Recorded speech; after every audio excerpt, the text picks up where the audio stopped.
بسم اللہ الرحمن الرحیم۔ الیکشن کے تعلق سے 10 راہنما باتیں۔ نمبر 1، ووٹ دینا ہمارا جمہوری حق ہے، اس لیے ووٹ ضرور ڈالیں۔ نمبر 2، ووٹ دینا شرعی لحاظ سے گواہی دینے کے برابر ہے، لہٰذا ایسے ہی آدمی کو ووٹ دیا جائے جو سچا اور امانت دار ہو اور اس کے ذریعے انصاف کی امید ہو۔ نمبر 3، ووٹ دینے کے لیے آپ کے گھر میں جو پرچی آتی ہے اس کو سنبھال کر رکھیں۔ اگر آپ تک وہ پرچی نہیں پہنچی ہے تو اپنے BLO سے رابطہ کر کے پرچی حاصل کر لیں۔ اگر کسی وجہ سے پرچی نہ مل سکے تو ووٹ دینے کے لیے اپنے پولنگ بوتھ پر پہنچ جائیں، وہاں آپ کا نام درج ہوگا۔ نمبر 4، ووٹ دینے کے لیے اپنے ساتھ کوئی ایک شناختی کارڈ ضرور لے کر جائیں۔ Aadhaar card, voter card, PAN card, ڈرائیوری لائسنس کچھ بھی لے کر جا سکتے ہیں۔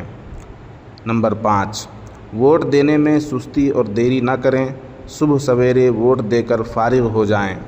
نمبر 6، اپنے گھر یا پڑوس کا کوئی بھی فرد ووٹ ڈالنے سے نہ رہ جائے، اس کا خاص خیال رکھیں۔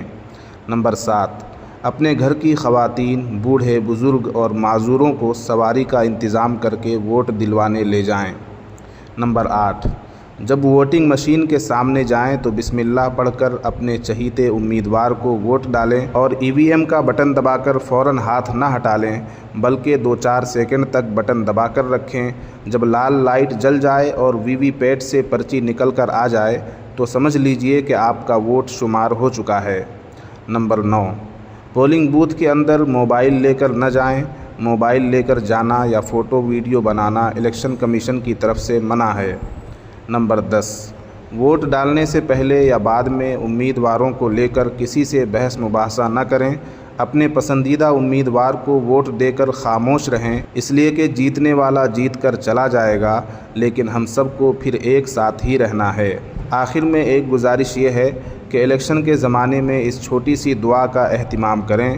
دعا کے یہ الفاظ حدیث سے ثابت ہیں: اللہم لا تسلط علینا من لا یرحمنا، اللہم لا تسلط علینا من لا یرحمنا۔ اس ویڈیو کو زیادہ سے زیادہ شیئر کریں۔